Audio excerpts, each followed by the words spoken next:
Assalamualaikum warahmatullahi wabarakatuh. Waalaikumsalam warahmatullahi wabarakatuh.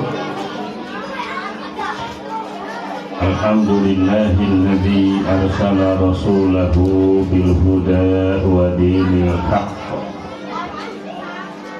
liyuzhirahu 'alad dini kullihi wa kafa billahi shahida. وداعيا إلى الله بإذنه وسراجا منيرا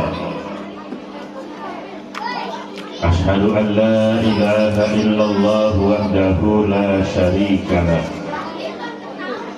وأشهد أن سيدنا ونبينا محمدا عبده ورسوله أرسله رحمة للعالمين.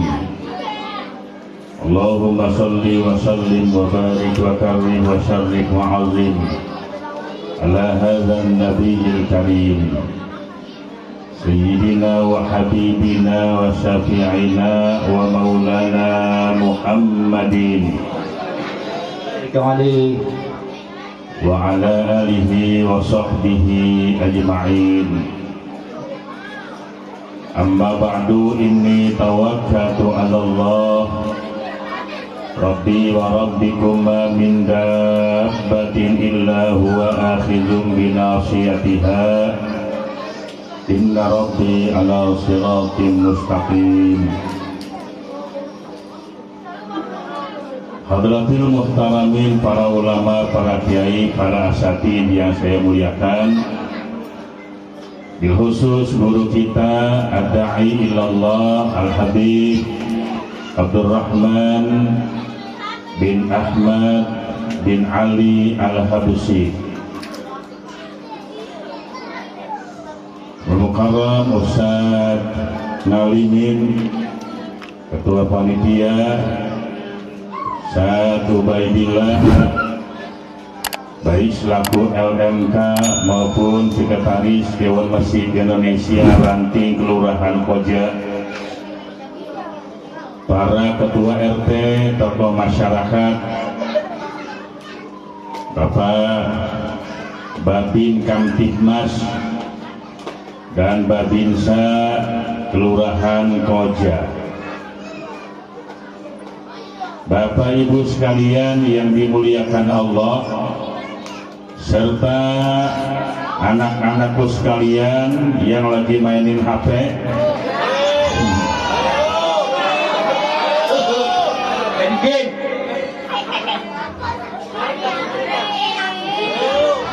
Dulu ada orang yang lagi sakit nggak baik-baik, dia nazar kalau sakitnya sembuh dia mau sedekah. Satu, sedekah sama anak yatim. Kedua, sedekah sama janda-janda tua. Ketiga, sedekah sama anak tuyul. Wah, begitu dia sembuh,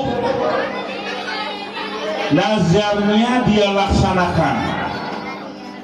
Atau kumpulin anak-anak yatim, bagi duit. Yang kedua, orang-orang tua kumpulin, bagi duit. Begitu yang ketiga dia bingung, gue mau sedekah sama anak tuyul.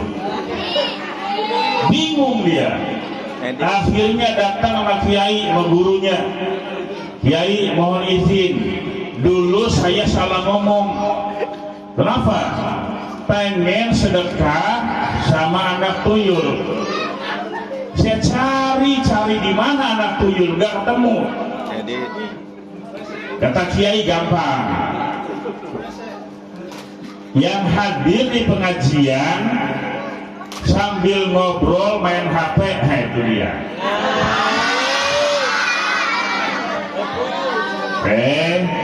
Biar kagak jadi anak tuyul, duduk diem dengerin.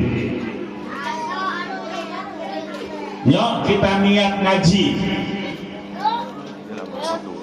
Sebab dalam Islam itu pertama adalah niat. Innamal a'malu binniyat wa innama likulli imri'in ma nawa. Hanya saja tiap-tiap perkara itu harus dengan niat. Sholat tidak niat, sholatnya tidak sah. Puasa tidak niat, puasanya tidak sah. Haji tidak niat, hajinya tidak sah. Ngaji, berangkat dari rumah ke tempat ini, niat.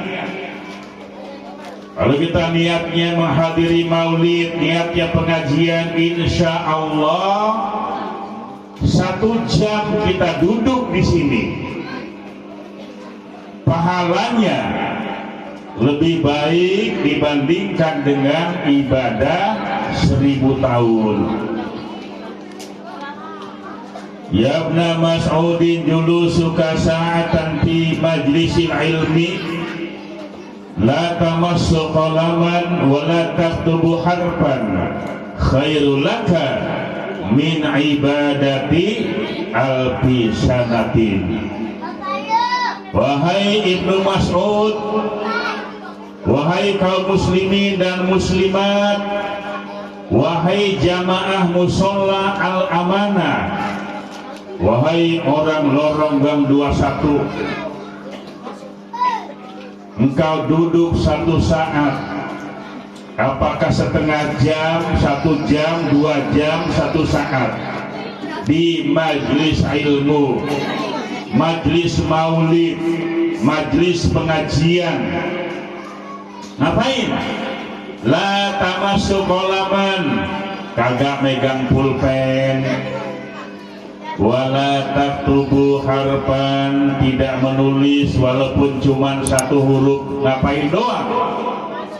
Megang pulpen kagak, nulis kagak, cuma duduk diem sambil minum, ada kuenya makan, tetapi nilainya lebih baik dibandingkan dengan ibadah selama 1000 tahun. Nyampe nggak umur kita 1000 tahun? Siapa yang pengen umurnya 1000 tahun?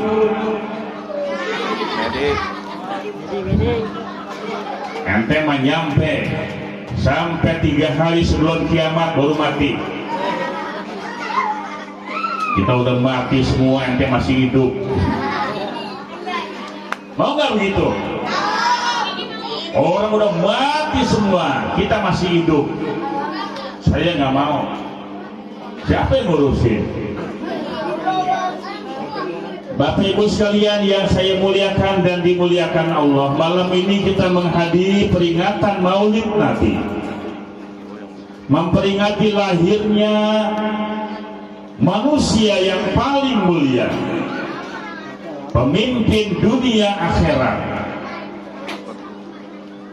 Alhamdulillah, Rasul yang sangat mulia yang kita rindukan malam ini ikut hadir. Makanya malu kita.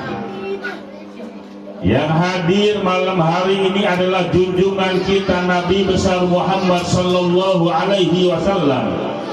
Percaya nggak bahwa Nabi Muhammad malam ini hadir? Lihatin ente nih ya, yang di depan. Nabi Muhammad malam ini ikut hadir, ngeliatin kita. Beruntunglah kita menjadi umat Rasulullah Muhammad sallallahu alaihi wasallam.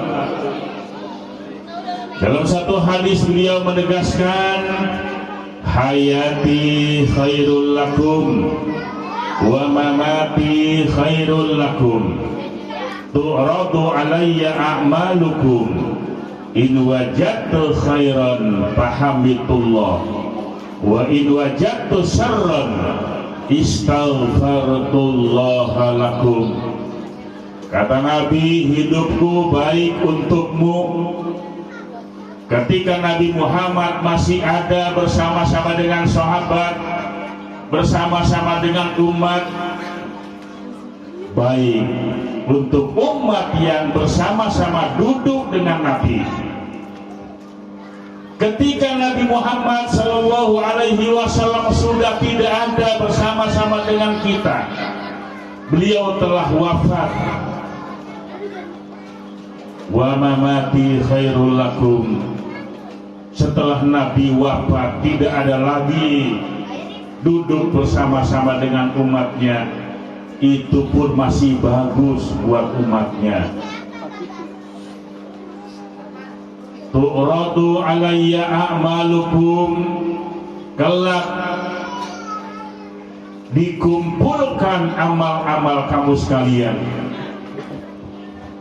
Nih amal umatnya, tidak ada satupun umat Rasulullah yang tidak diketahui oleh beliau, dari orang yang paling baik, orang yang paling soleh, anak yang paling brengsek, seluruh amalnya disetorkan kepada Nabi Muhammad. Nanti kita akan lihat, begitu Nabi Muhammad baca rapot umatnya, ketahuan dah. Yang tukang selingkuh Nabi tahu, yang tukang mabok umatnya Nabi tahu, yang tukang main judi, yang tukang narkoba Nabi tahu. Kelihatan semua. Kita boleh bersembunyi dari orang lain, tetapi tidak bisa bersembunyi dari Allah dan Rasulnya. Nanti kelihatan. Begitu Nabi Muhammad lihat amal umatnya, in wajadtu khairan fahamidullah. Jika Nabi lihat amal umatnya baik, Nabi puji.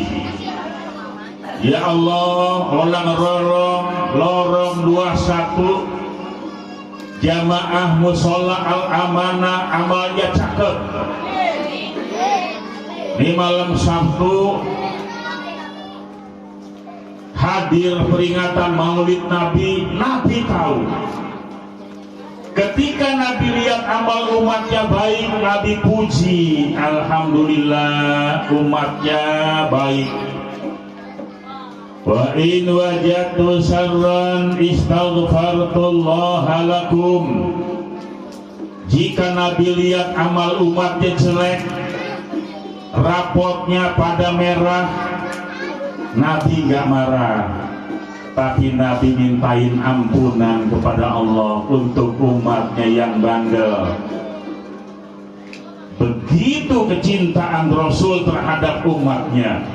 Cuman kadang-kadang umatnya yang dicintai ini pada kurang paham.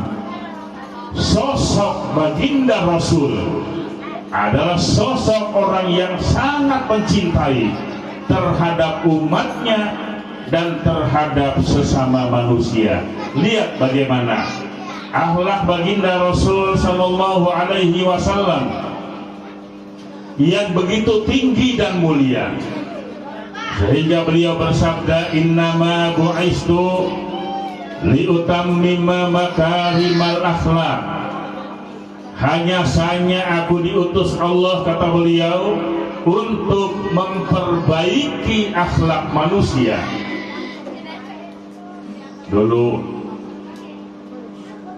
zamannya namanya zaman jahiliyah, zaman kebodohan. Padahal otaknya cerdas. Dulu bukan bodoh lantaran tidak bisa baca tulis.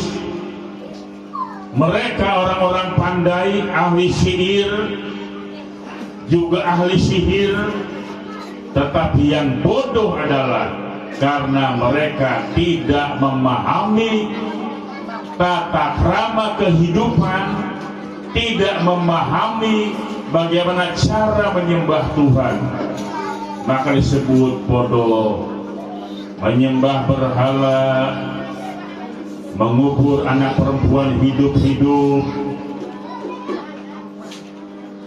Maka ketika Rasulullah Shallallahu Alaihi Wasallam ada menyempurnakan akhlak manusia dan mengangkat harkat martabat kaum perempuan, makanya yang paling beruntung adalah kaum ibu, kaum perempuan yang derajatnya diangkat oleh baginda Rasul ke tempat tinggi yang paling mulia. Maka manusia yang paling mulia, yang derajatnya tinggi adalah kaum perempuan. Dibandingkan kaum laki-laki, perempuan derajatnya lebih mulia, lebih tinggi. Dari mana kita tahu? Coba, ketika ada seseorang bertanya kepada baginda Rasul, ya Rasulullah, siapakah orang yang harus saya hormati, harus saya muliakan? Apa kata Rasul? Ummuka, ibumu. Summa ayyun, kemudian siapa lagi? Ummuka, ibumu. Summa ayyun, siapa lagi? Ummuka, ibumu. Summa ayyun, siapa lagi? Abuka, bapakmu. Coba, Rasulullah menjawab, ibumu, ibumu, ibumu, baru kemudian bapakmu. 3 dibanding 1, 3 ibu, 1 bapak. 1 bapak, 3 ibu. Ya Bu? 1 bapak, 3 emak. Ada anak yang emaknya 3 ada. Itu emak gua. Banyak amat maklum, iya. Ini Mbak Kualon, Mbak Kualon. Jangan ya, aku aja emak. Saya ini ketua BP 4 Jakarta Utara. Siapa yang tahu BP 4 apa? Tahu nggak? Saya kalau ceramah suka bawa duit nih. Siapa yang tahu BP 4 artinya apa? Maju.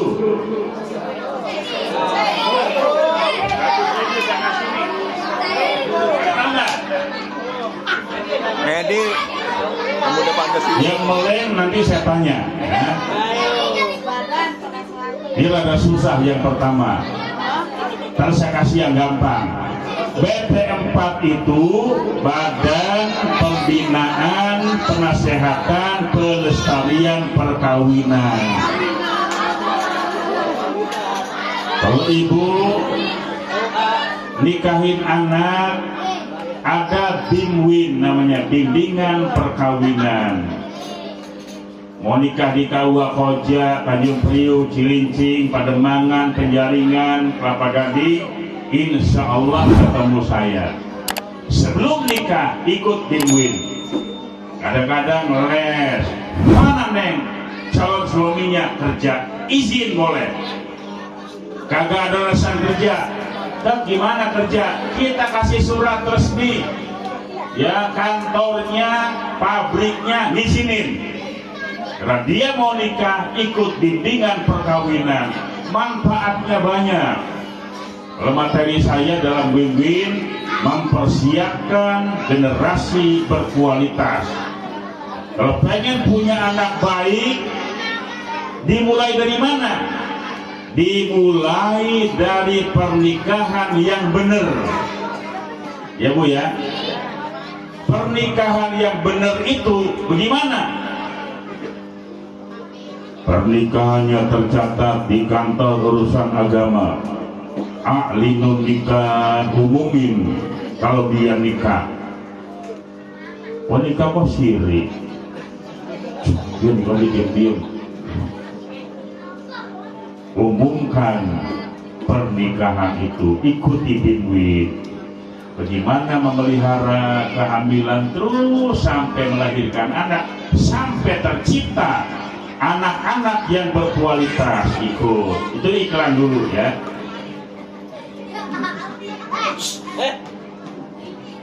Bapak Ibu sekalian yang saya muliakan dan dimuliakan Allah, Jadi bahwa Rasulullah Shallallahu Alaihi Wasallam adalah manusia sempurna untuk memperbaiki akhlak manusia.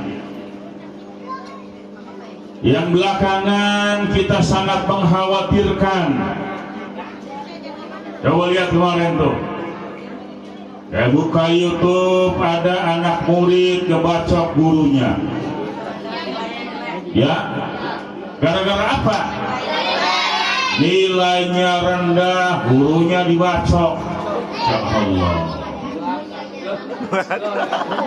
Ini manusia durhaka. Ya. Padahal orang yang harus kita hormati, kita muliakan adalah selain kedua orang tua kita, ibu yang melahirkan kita, membesarkan kita bersama ayah, juga ada satu yang harus kita hormati, yaitu guru. Melawan dokter, penyakit tidak akan sembuh. Melawan guru, terimalah kebodohan. Guru dibacok. Ya Allah. Padahal guru ini orang yang kita hormati. Nabi Muhammad adalah maha guru. Malaikat Jibril yang langsung juga mengajarkan kepada Rasul. Rasulullah mengajarkan kita semua dengan akhlak yang mulia. Siapa itu? Gurunya adalah Nabi Muhammad. Kita punya guru nggak? Guru di sekolahan punya. Guru ngaji ada. Bayar nggak ngajinya? Nunggak terus. Tahu nggak ibu? Berapa gaji guru ngaji? Kalau yang tahu 200.000 saya kasih nih, ya. Berapa gaji guru ngaji? Menurut kitab Ta'limul Muta'alim. Nah, susah itu. Berapa?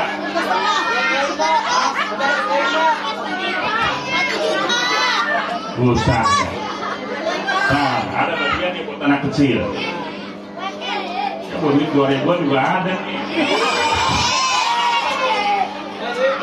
Kata Sayyidina Ali,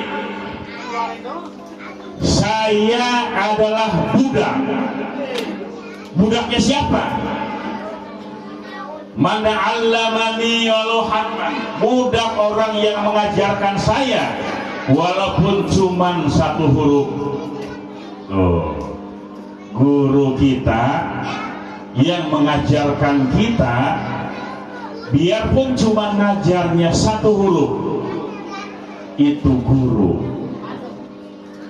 Wa yambaghi likulli harfin alfu dinarin, maka seyogianya tiap-tiap huruf itu upahnya 1.000 dinar. Berapa bu? Satu huruf berapa dinar? 1.000 dinar. Kalau dinar itu uang emas, kalau dirham uang perak. 1.000 dinar. Satu dinar itu berapa duit? Ayolah, cepet nih saya kasih.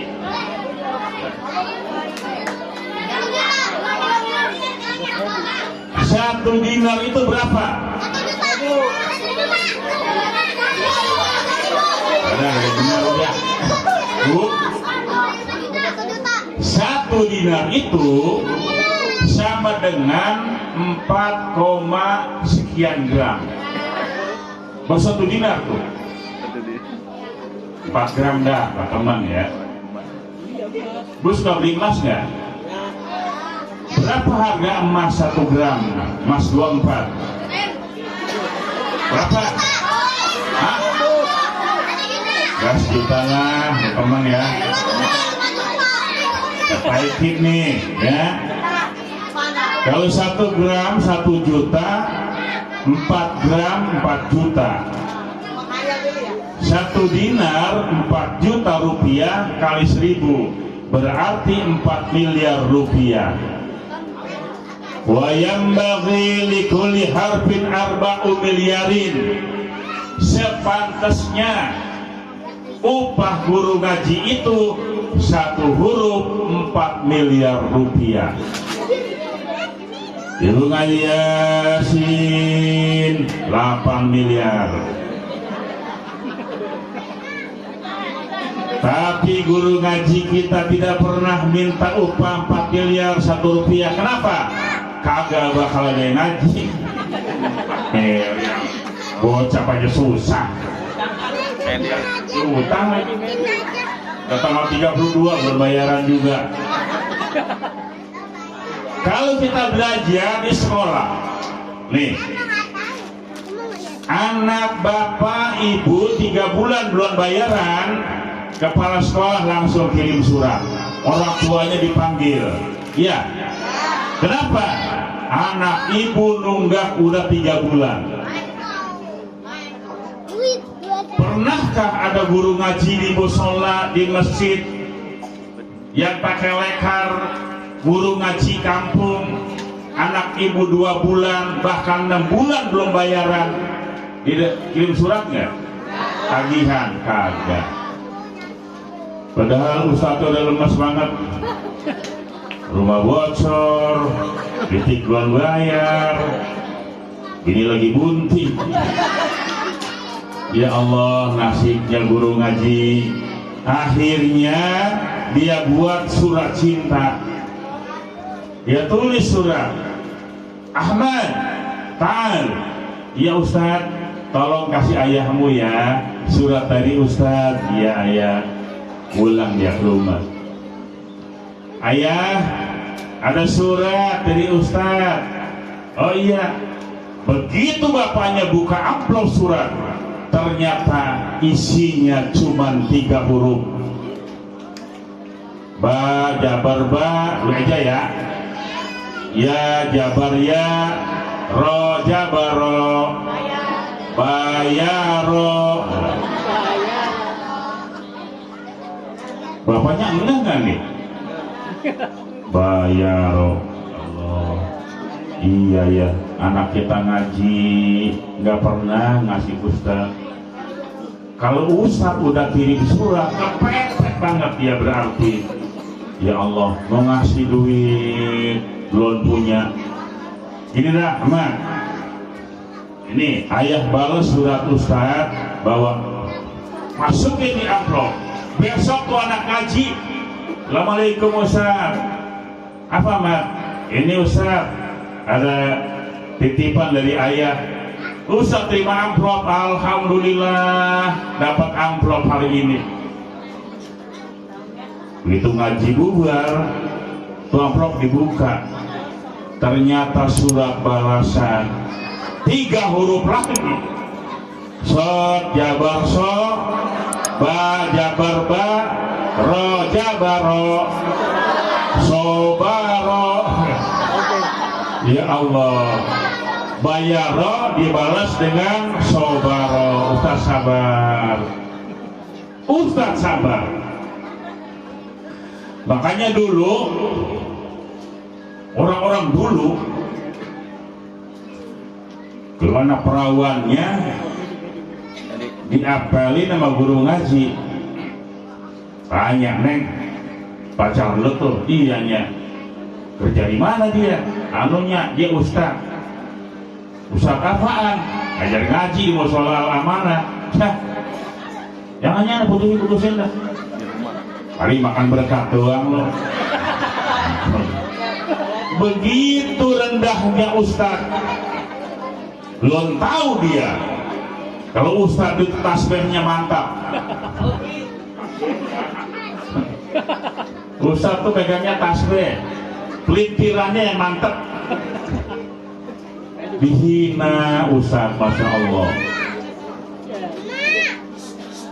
Ibu doyan berkat nggak Bu? Pilih nih. Ibu makan di warung Padang sederhana, paling makan pakai kikil sama telur balado 2 macam. Kalau di warteg sumur jengkol tempe orek 2 macam loh. Tapi begitu anak kita, suami kita pulang dari mana, Mbak? Tahlilan. Begitu dibuka, isinya berkat. Pertama, berkat ini sudah didoain, baca yasin, tahlil, baca sholawat, udah berkahnya luar biasa. Begitu dibuka, isinya ada bihun, ada acar, ada telur, ada daging, ada kerupuk, ada jeruk, ada aqua, selanjutnya. Nih, ya tadi bihun. Ya Allah, berkat ternyata isinya luar biasa. Inilah makanan yang paling sempurna, penuh vitamin, mengandung gizi, ada doanya, maka berkat dimakan. Ada orang yang gak doyan berkat. Dari mana berkat? Tahlilan yang meninggal 7 harian. Doyan gua. Berkat punya orang mati, ya Bu ya.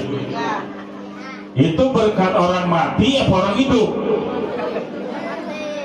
Saya kalau berkat orang mati saya nggak doyan. Nggak doyan kita berkat orang mati. Emang yang masak siapa? Yang mati. Mau nggak Bu dikasih uang sama orang mati? Mau nggak? Oh gak kita. Yang masak orang hidup, yang kasih duit orang hidup, halal ya, berkah. Makanya Bu, saya mau cerita yang gampang aja dah. Nih mengangkat harga diri Ustadz dah. Sian tutup baidillah. Ini musolanya kecil, tapi mungil. Ini apa namanya, musola al-amanah. Botinya dapat, alhamdulillah. Guru ngajinya dapat. Pemerintah baru memperhatikan guru ngaji kampung. Makanya masjid musola di Jakarta yang ngajuin guru ngaji kampung Putrandos MA dan coret. Yang kita butuhin adalah guru ngaji kampung. Tuh di Jakarta Selatan sampai Gidi Ali masih banyak yang belum ngajuin guru ngaji. Ya kasih duit tiap bulan gopek ya, guru ngaji kampung. Tapi guru ngaji kampung, bukan guru ngaji keliling. Ya saya nih misalnya nggak boleh dapat insentif, itu udah banyak duitnya. Guru ngaji yang di kampung, Ustaz, di masjid saya nggak ada pengajian. Oke. Ada nggak di kampung ente sekitar masjid yang ngajar ngaji? Ada tuh mak. Ada emak-emak ngajar ngaji alif, ba, ta, itu masukin. Ini yang kita cari. Guru ngaji di musola, di masjid. Di masjid nggak ada pengajian, ambil guru ngaji rumah, masukin lewat masjid. Guru ngaji kampung di Jakarta jumlahnya puluhan ribu. Nih, kita ini bisa ngaji. Siapa yang ngajarin? Ustaz Somad? Bukan. Ustaz Adi Hidayat? Bukan. Kadang-kadang kita begini, Ustaz yang gede-gede, wah, kita. Guru ngajinya yang ngajarin alif, ba, ta dicuekin. Siapa guru besar ente nih? Siapa? Yang ngajar ngaji ini siapa nih? Hah? Ipul. Ustaz Saiful. Siapa namanya? Ustaz Saiful.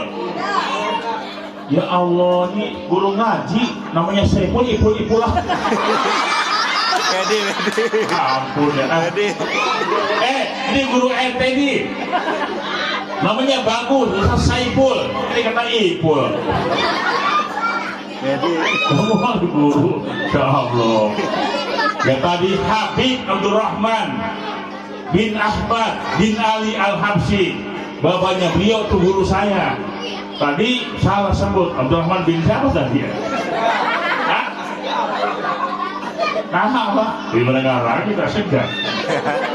Beliau ini Habib Tuleh Al-Habsyi.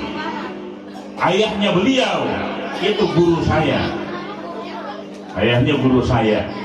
Karena ayahnya adalah guru saya, maka anak guru saya harus saya muliakan. Begitu, Bu. Gurunya yang guru besar Bapak Ibu siapa? Ustaz Saiful. Masih bujangan ya? Bujangan? Masya Allah. Nih, bujangan kan? Alhamdulillah. Nih, saya kasih tahu ya. Dulu Ustaz itu rendah. Siapa Ustaz? Dulu orang-orang yang nolak Ustaz sekarang pada menyesal. Nyesel. Dulu nolak Ustaz dia. Begitu dia udah jadi, ngomong sama tetangganya, "Bu, dulu kan soal mantu saya itu. Dulu yang lu tolak. Dulu Habib Abdurrahman Al-Habsyi itu kan bakal mantu saya. Dulu. Lantas kenapa gak jadi? Gua tolak. Sekarang nyesel." Yang nolak Ustaz Saiful bakal nyesel. Iya, benar. Jadi kalau anak ibu nanti dilamar sama Pak Saiful, kerja di mana? Ngajar ngaji. Tanpa tawar-menawar, langsung terima. Mas kawin gampang. Ya, Pak Saiful ya. Udah siap belum? Siap. Terima kan nih? Sekarang kalau perlu ya. Nah, Bapak Ibu sekalian yang dimuliakan Allah Subhanahu wa taala. Coba cerita Ustaz. Ustaz ini banyak kebisaannya. Percaya nggak? Makanya jangan pernah nolak Ustaz. Dulu ketika di kampung kita belum ada listrik, kita belajar ngaji pakai lampu tempel. Paling hebat pakai patroma. Puskesmas belum ada, bidan masih jarang. Di kampung-kampung yang ada paling dukun beranak, amil sama guru ngaji. Kalau tengah malam ibu bapak punya keperluan yang dicari ustaz. Jam 2 malam, tok, assalamualaikum. Ini rumah Ustaz Saiful. Iya, kenapa? Anu Ustaz, anak saya dari siang nangis terus, nggak berhenti. Lalu urusannya apa sama Ustaz Saiful? Anu Ustaz, bikinin air nggak nih? Coba contohnya sini air.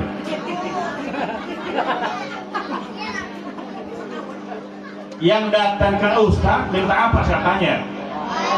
Minta beras, minta doa. Wasilahnya apa? Air. Kita tauin anak ya, bla bla bla. Ustaz paling air, nih bawa pulang. Air doang modalnya. Besok anak ibu datang ke Ustaz, kenapa anaknya kesurupan? Air. Besok yang datang lagi jam 2 malam, Ustaz, kenapa? Bini saya mau lahiran, dia nggak mau sesar. Terus tolong bikinin air. Air lagi aja. Kesurupan air, yang mau beranak air. Pada suatu hari Ada seorang bapak yang anaknya 3 tahun gak sembuh-sembuh sakitnya, hilang ingatan. Assalamualaikum Ustaz. Ya, kenapa? Anak perawan saya udah 3 tahun sakit gak sembuh-sembuh. Tolong syariatin. Boleh nggak nyariatin begini? Halo, boleh nggak? Nggak musyrik nggak bid'ah? Boleh dong, bukan dukun ya. Dukun itu orang yang duduknya tekun, dukun. Ya Ustaz, anak saya 3 tahun nih, anak saya dari perawan. Ustaz kan bujana, iya. Saya janji dah, kalau nanti anak saya sembuh, Ustaz saya berangkatin haji. Wah, semangat tuh Ustaz Saiful. Wadah, apa aja dia baca. Nih, bawa pulang, minumin. Minum tuh. Separuh bakal minum, separuh bakal cuci muka. Itu mah karangan Ustaz aja. Banyak bumbunya, ha? Udah doa, diminum. Minum. Seminggu kemudian, tuh bapak balik lagi. Saiful, alhamdulillah, anak saya sekarang udah sembuh, udah normal ingatannya. Ya, alhamdulillah. Ustaz Saiful mau berangkat haji atau kawinin anak saya? Pilih mana, Bol? Pergi haji, waduh, salah. Pergi haji atau nikah dengan anak saya yang cantik? Dua-duanya. Bisa ajarin ya. Langsung jawab singkat, kawin dengan anak bapak. Gak pengen pergi haji, udah kawin dulu dah. Kawin dah. Nikah wakoja. Begitu habis nikah, dapat seminggu, Neng, ajak laki lu ya berangkat haji. Alhamdulillah, kawin dapat, haji dapat. Kalau haji doang gak dapat kawin, bininya. Itulah rezeki Ustaz. Min haitsu la yahtasib, gak disangka-sangka. Dan yang saya bilangin begini, ini bukti dan nyata, bukan ngarang-ngarang. Ya, mudah-mudahan dan Saiful terwujud. Makanya Bu, kalau datang ke Ustadz itu istiqamah, jangan pelin-pelan. Nih kata Ustadz, kenapa? Ustadz tolong, saya punya anak perjaka atau anak perawan, supaya dapat jodoh yang bagus bagaimana? Ustadz ajarin nih. Mau Bu, punya perawan nggak? Ajarin doa. Ini doa yang dibaca oleh Sayyidina Ali karramallahu wajhah. Ini Ali nih, kalau habis wudu baca doa sesudah wudu. Ditambahin lagi, Allahumma jawizni zaujatan jamilatan wa ghaniyatan wa solihatan. Ya Allah, jodohkanlah aku dengan pria, Allahumma jawizni zaujatan jamilatan, yang cantik, wa ghaniyatan, yang kaya, wa solihatan, dan yang solehah. Dibaca setiap selesai berwudu.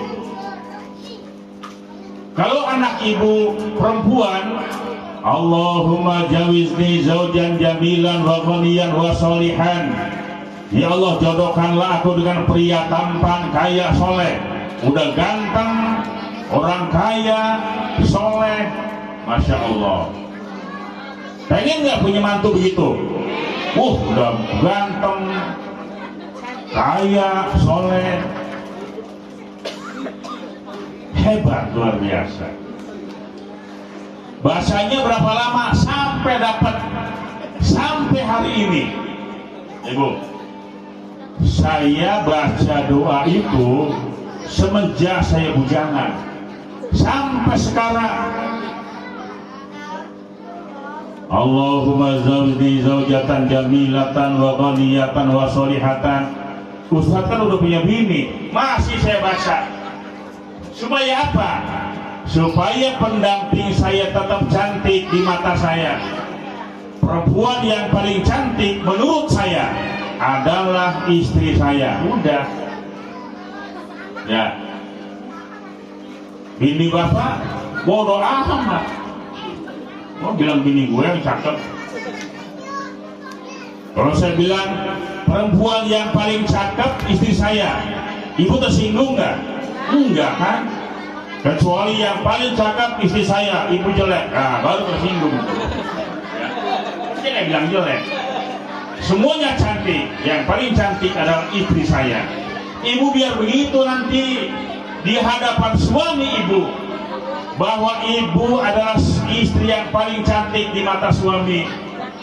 Baca doa, Allahumma zawini zawjan jamilan wa ghaniyan wa solihat. Ya Allah, suami saya, dia yang paling tampan. Tetangga sebelah ganteng laki orang. Ganteng laki orang apa laki ibu? Nah, ganteng laki ibu. Baca terus. Insya Allah kalau begitu, seorang suami akan punya satu istri. Makanya kalau ikut bimbing bu, saya dikte, jangan ada yang punya bini dua, satu aja, satu untuk selamanya. Saya terpilih ketua BP4 tahun ke-7, udah 7 tahun.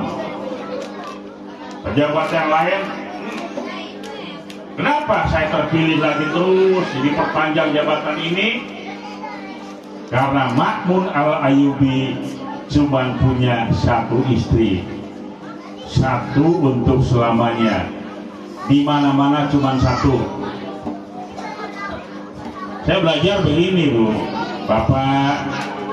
Kata teman saya yang udah nikah punya bini 3-4, istri 4 rasanya sama nggak? Nah, kata udah pernah ya. Kalau saya nggak bisa jawab. Kata yang udah pernah punya bini lebih dari 1, istri 2, 3, 4 rasanya sama.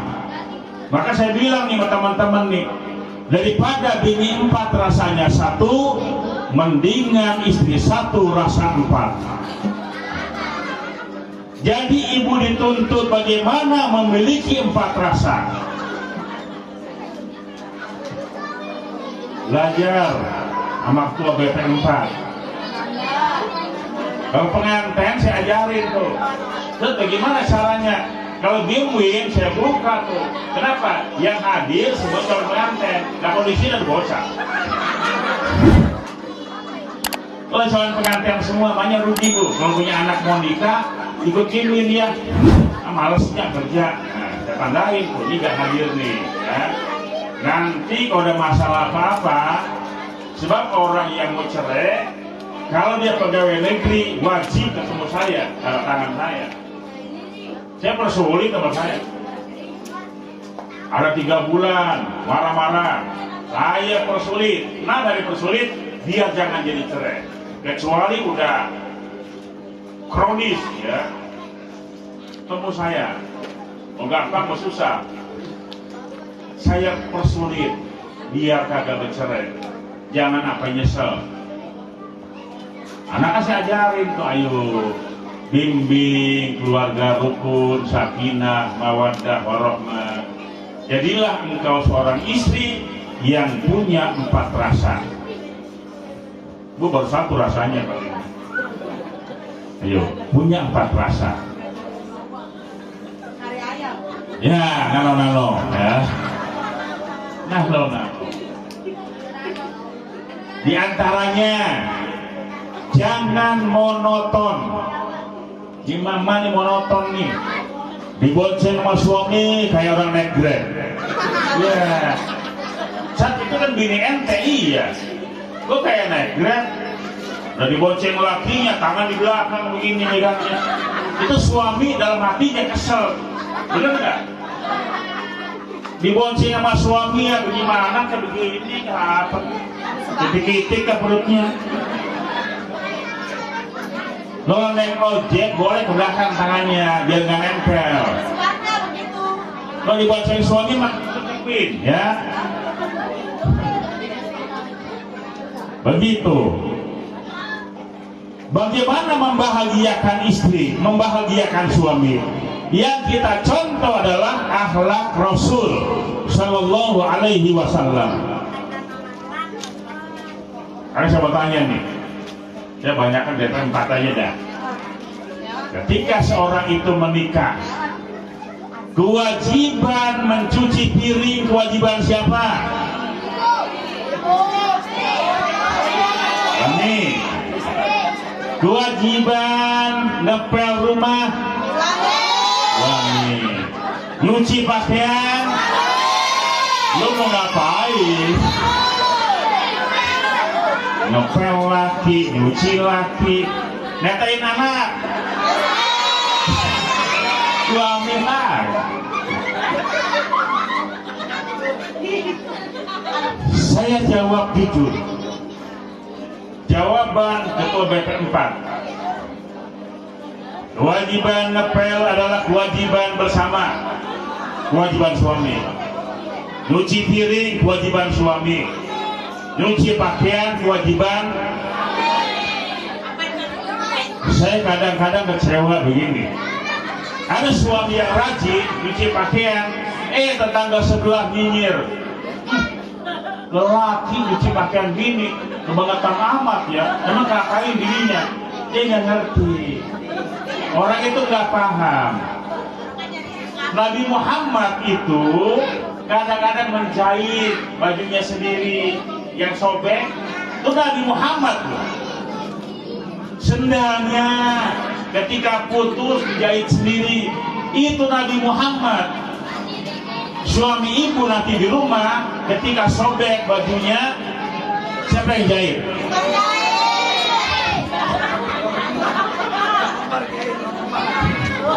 Jahit ya. Kenapa? Emang ada ulu pakai jarum nih enggak? Yang jahit. Nah, kenapa saya bilang kewajiban suami? Istri itu hanya sementara. Suami bekerja, istri yang ngepel, istri yang nyapu, istri nyuci pakaian. Kenapa? Suami kerja. Nanti kalau suaminya udah mapan, istri itu dimanjakan. Neng, kamu diem aja. Ngepel, panggil pembantu. Nyuci baju, panggil pembantu. Siapa yang bayar? Suami. Berarti kewajiban suami. Nah, oleh karena itu, di dalam rumah tangga mencontoh Rasulullah supaya ada kebersamaan. Tugas dan tanggung jawab ini tanggung jawab bersama-sama. Bapak ada laki begini, mana air minum gua? Mana kopi? Selagi kita bisa bikin sendiri, jujur kita katakan begini, tugas yang paling capek di rumah adalah seorang ibu. Betul. Masa gua bohong? Betul. Suami pergi pagi, pulang sore, di kantor cuma main catur. Nih, sekretaris DMI, Ratu Bedila, tanya dia. Saya kalau di kantor, jogrok-jogrok begini, ngawasin anak gua, kerja ada beres, beres. Udah saya main HP. Nongkrong doang di kantor, pulang sore. Tapi lihat yang di rumah dari pagi sampai sore gak berhenti. Apalagi yang punya anak kecil, tengah malam anaknya bangun. Minta apa anaknya bangun? Yang orok, minta nyusu. Kelar anaknya pengalaman.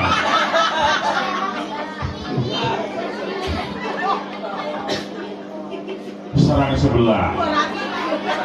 Nah, orang tua dulu ngajarin kita, Neng, ini buat ibu-ibu ya, kalau nyusuin anak jangan sambil tiduran. Ada nggak bahasa gitu dulu? Kenapa? Neng, mantu, anak, kalau nyusuin anak jangan sambil tiduran. Kenapa? Hah? Atuh, takut nanti tumpah kena kuping. Yang kedua, tahu jangan ya. Yang kedua, kalau nyusuin anak sambil tiduran, cepat memble.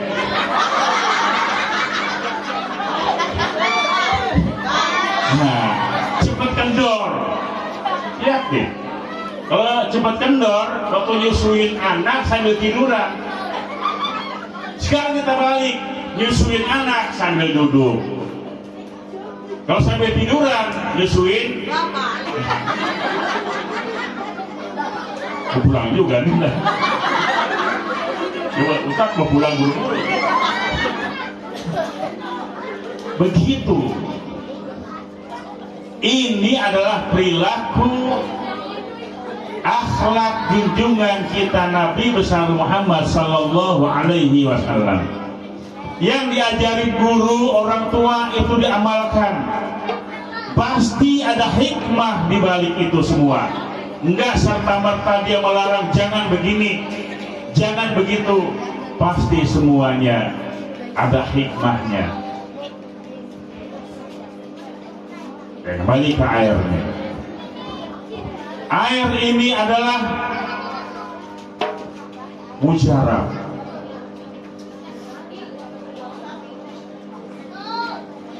Berapa duit nih air nih? Hah? 1.000. Murahnya 1.000. Air ini 1.000. Kalau merek Aqua? 3.000. Kok beda? Kan sama-sama air. Oh begitu. Kalau air mineral berapa? Ibu tuh bang air ya? Tahu aja kalau cuma. Kemarin waktu air mati, kita beli air 1 gerobak 6 drigen. Didorong pakai gerobak. Udah didorong, dipikul pakai pundak. Masuk ke dapur ibu, dituang tempayan. Didorong, dipikul, dituang. Berapa segerobak? Sepikul 6 drigen 10.000. Murah nggak? Ya Allah, udah pakai gerobak, didorong, dipikul, dituang 6 drigen cuma 10.000. Ini 10.000. Mahal nggak? Berapa? Jualan air menggunakan pundak tenaga kasar harganya murah. Tapi ketika jual air bukan pakai pundak tapi pakai otak, harganya mahal. Ini paling murah di 1.000. Aqua berapa tadi? Yang mineral? Pantes nih untuk promosi jualan air. Jadi mahal. Kenapa? Dia menggunakan otak, dikemas sedemikian rupa, jadi mahal. Tetapi dagang air dengan pundak, dengan otak masih kalah dibandingkan dengan air menggunakan hati kayak tadi. Assalamualaikum Ustaz, tolong doain, nyampe. Pulang Bu, nih bawa air 300.000. 300.000 segini. Kenapa? Dia pakai hati dengan keikhlasan, bacakan Fatihah, ayat kursi. Nih, bawa pulang. Padahal dia nggak jual air, ikhlas bawa pulang. Semoga istri bapak cepat beranak, nggak pakai disesar. Ya Ustaz, daripada gua sesar 7 juta, Ustaz kasih gopek. Hanya dengan segelas air. Air ini bisa berbahaya kalau dia kebanyakan, tapi dia bisa menjadi sahabat kalau dia kita kemas dengan baik. Seorang profesor namanya Profesor Masaru Emoto dari Universitas Yokohama, Jepang. Udah pernah ke Jepang? Udah. Jepangan lupa. Iya. Nah, Bu Profesor mempelajari air selama 25 tahun. Kenapa dia belajar air? Mula-mula dia belajar sama Ustadz Saiful. Ustadz aneh ya, orang kesurupan obatnya air, yang gila air, yang mau beranak air. Pertanyaan dia, ada apa dengan air? Orang luar apa bu? Lihat yang aneh-aneh dia pelajari sampai 25 tahun. Kemudian air yang udah diteliti oleh dia dituang di 2 gelas. Di gelas nih 1, 2. Airnya sama. Yang satu dibacain doa, yang satu nggak pakai bacaan apa-apa. Begitu masuk laboratorium, yang tidak dibacain apa-apa keluar biasa-biasa aja. Yang dibacain doa masuk laboratorium mengeluarkan kristal. Di mana bedanya? Yang satu kok biasa aja, yang satu mengeluarkan kristal, padahal airnya sama. Tahu nggak di mana perbedaan awalnya? Halo, doa. Aneh ya, hanya dengan doa saja kok bisa berubah. Makanya kata beliau apa? Beliau menulis sebuah buku The Hidden Message in Water, pesan tersembunyi di dalam air. Oh, ternyata air ini bisa mendengar kata-kata kita ngomong, dia dengar nih air. Bisa menyimpan pesan dan nurut apa maunya kita. Nurut dia nih. Hei, yang bisul tolong ya sembuhin. Nurut dia. Bisul nih. Ibu kalau anaknya bisul pakai apa obatnya? Tanya nih. Obat yang paling mujarab apa buat obat bisul? Nggak pakai beli di apotik. Ibu anaknya melenting mau bisul nih, nggak usah bingung lari ke apotik. Obatnya ada di diri kita sendiri. Apa? Upil. Itu udah paham. Obatnya ada di kita.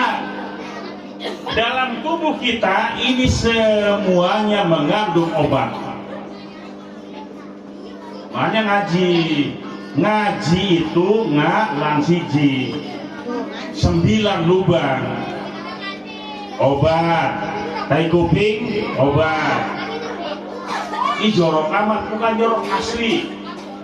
Dia bilang sama ibu-ibu, anaknya apa bu melenting, obatnya tai kuping. Ini jorok Ustaz, jorok. Upil ibu sendiri, masa jorok? Sembuh. Mulai malam ini jangan lagi ada anak yang bisulan. Obatnya ada di ibu sendiri ya. Tai kuping. Ini anugerah yang luar biasa yang Allah berikan, tai kuping. Bersyukur nggak kupingnya ada tainya? Dia makan kagak, apa kagak dibokeh. Ya Allah, beruntunglah orang yang punya kuping dan ada tai kupingnya. Kalau kagak, semut masuk dalam kuping ibu.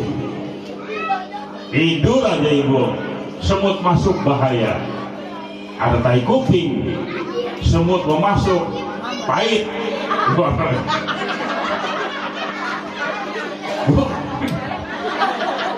Nah, ikuti manis apa pahit bro? Wah, alhamdulillah yang udah pernah nyobain. Udah pernah nyobain ya, ambil pahit. Kalau mungkin, obat kita. Ulangi nih, terakhir ya. Percayakah kalau air ini bisa menyimpan pesan, bisa mendengar kata-kata? Perlu bukti? Ya, buktiin sekarang ya. Bu, pernah nggak ibu ke Mesir? Belum. Pernah nggak melihat Sungai Nil di Mesir? Pernah. Gimana ngeliatnya? Film Ayat-Ayat Cinta. Mainnya di Mesir, Sungai Nil ya. Nonton nggak? Oh, alhamdulillah, saya juga nonton. Enggak ketemu sama saya kok. Itu Sungai Nil di Mesir. Dulu setiap tahun Sungai Nil itu kering, mengalami kekeringan. Dan kalau Sungai Nil kering, supaya airnya mengalir lagi, harus ada anak perawan yang dicemplungin. Ini tumbal.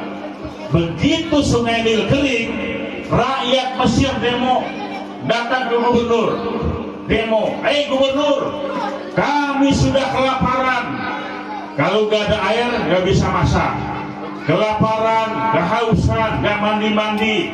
Gubernur didemo oleh rakyat Mesir. Gubernurnya Amr bin As. Bagaimana? Tolong Pak Gubernur, perintahkan anak perawan mana yang kamu harus korbankan ke Sungai Nil. Kata gubernur, itu jahiliyah dulu. Sekarang gubernurnya saya.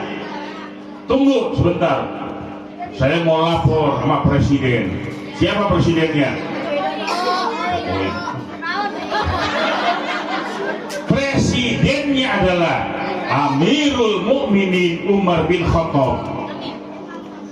Datanglah Gubernur Amr bin As ke Khalifah Umar bin Khattab. Diceritain, wahai presiden, ya Amirul Mukminin, Sungai Nil mengalami kekeringan, rakyat sudah kelaparan, demo ke balai kota. Supaya bagaimana caranya Sungai Nil itu kembali mengalirkan air. 2 menit lagi. Umar menulis surat. Kata Umar, nih bawa pulang kembali ke Mesir. Sampai di Mesir diumumkan, wahai rakyat Mesir, kumpul semua di tepian Sungai Nil. Kumpul hari itu. Anak perawan gak berani keluar. Kenapa? Sasarannya dia nih. Lu jangan pada keluar ya, takut keluar. Mimin, ya, neneng, nining, ngumpet semua. Jangan-jangan siapa yang berkorban ini? Kita pada disuruh ke tepian Sungai Nil. Begitu kumpul semua, kata gubernur, ini ada surat dari presiden Amirul Mukminin. Ternyata surat ini ditujukan bukan untuk gubernur, bukan buat rakyat Mesir, tapi surat ini ditujukan untuk Sungai Nil. Coba tuh, sungai dikirimin surat, isinya, Bismillahirrahmanirrahim, wahai Sungai Nil, andaikan kau mengalirkan air bukan izin Allah, kami tidak perlu. Tapi andaikan kau galirkan air dengan izin Allah, mengalirlah engkau. Itu kertas pun dicemplungin ke Sungai Nil. Biarpun kering, masih ada basah-basahnya dicemplungin. Beberapa menit kemudian Sungai Nil mengeluarkan air. Hanya dengan tulisan yang diperintahkan, wahai Sungai Nil, mengalirlah engkau airnya. Ini jangan dianggap musyrik. Bersatu saat nanti ada Ustaz tulis salawat Nabi, sallu ala Nabi Muhammad, bla tulis, masukin di air, minum. Apaan ini racun? Bukan, ini obat. Ya. Kenapa? Tulisan ini memerintahkan kepada air, wahai air, sembuhkan bisul ibu itu. Insya Allah sembuh. Berapa banyak orang yang mau sesar, lahirnya susah, udah ngedar 17 kali, gak beranak-beranak, Ustaz kasih air minum. Kenapa? Udah dipesan ya air dengan izin Allah. Turunkanlah rahmat Allah kepada air ini supaya ibu itu lahirnya gampang. Minum air langsung brojol, lumas ternyata. Ya Bu ya. Jadi bersahabatlah dengan air. Makanya kalau ada pengajian biasanya yang tahlil, istighosah, air di depan banyak tuh. Ini air doa. Jangan dianggap musyrik, bid'ah, dolalah. Ini dia. Ini bukan permainan Ustadz, bukan. Ternyata memang Ustadz itu paling-paling hanya main di air. Ustadz membantu minum air, haus minum air, lapar karena nggak punya duit. Ya, terakhir Bapak Ibu sekalian yang saya muliakan, mari jaga akhlak kita, pelihara persatuan dan kesatuan umat. Jangan sampai terpecah belah lantaran mau pemilu. Saya yakin yang hadir di sini nih beda-beda pilihan. Suami istri aja partainya beda. Yuk saling menghargai, saling menghormati. Ya, beda partai harus saling menghormati. Beda pilihan biasa. Yang penting suami ibu pilihannya kepada ya Pak, ibu, pilih orang lain. Pilihan yang utama bagi suami adalah ibu.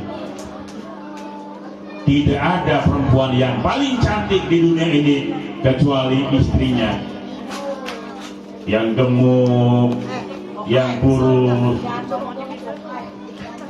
Bohai. Nah ibu kalau berkaca kegemukan, alhamdulillah aku ini bohai, semok. Kalau yang kurus, alhamdulillah aku ini langsing. Ya Allah, tekanan batin. Makanya kalau saat zaman dulu tuh ini musola nih tempat orang zikir. Dulu ada seorang santri nih, bujana di terakhir dulu ya. Saya tutup nih. Kenapa? Dia musola ini jadi saksi. Kata Kiai, lu bujangan, iya guru. Susah dulu, iya, lu kawin dah. Kalau lu kawin, insya Allah lu kaya. Kawin dah. Kawin di dapat setahun. Guru, saya udah punya bini nih, gue gak kaya-kaya. Lu kawin lagi dah. Gua kayak iya. Masih susah juga. Datang lagi ke guru, kawin ketiga. Tambah susah, kawin lagi 4. Tambah belangsak dia. Udah punya bini 4, pusing dia. Yang satu minta pulsa, ini belum bayar listrik, ini utang rusak. Akhirnya apa? Pusing, dia masuk musola al-amanah. Masuk musola zikir. Bini yang berempat ini bingung. Aminah, laki gua malu ya? Gua gak pulang-pulang? Kagak, gua juga. Wah, di sini neneng kau ini. Kagak. Saling teleponan, 4 yang kehilangan suami. Kumpul berempat, musyawarah. Ternyata 4 pada cinta sama suaminya, sayang. Kemana laki kita? Cari bareng-bareng. Ini anak mari, ketemu di musola. Lagi wirid. Ya Allah, kesian suami kita ya. Dia gak berani pulang. Assalamualaikum Mbak. Salam, kaget dia. Bini berempat datang.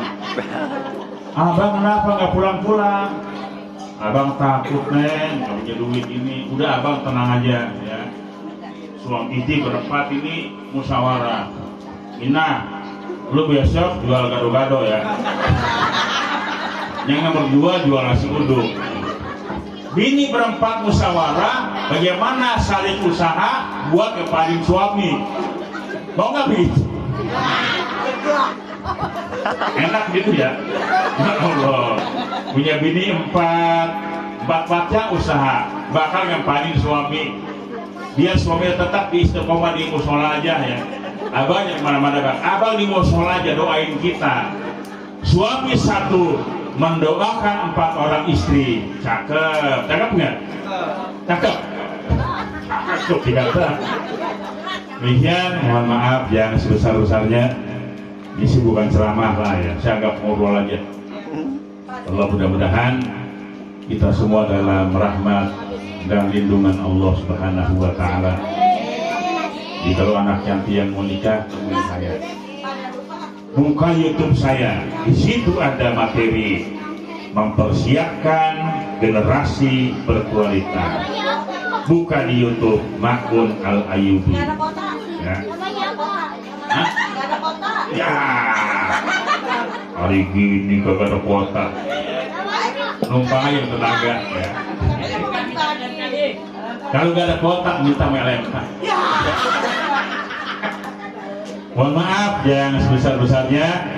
In uridu ilal islam wa taufiqu illa billah. Allahumma fi ila qanitori. Wassalamualaikum warahmatullahi wabarakatuh. Waalaikumsalam warahmatullahi wabarakatuh.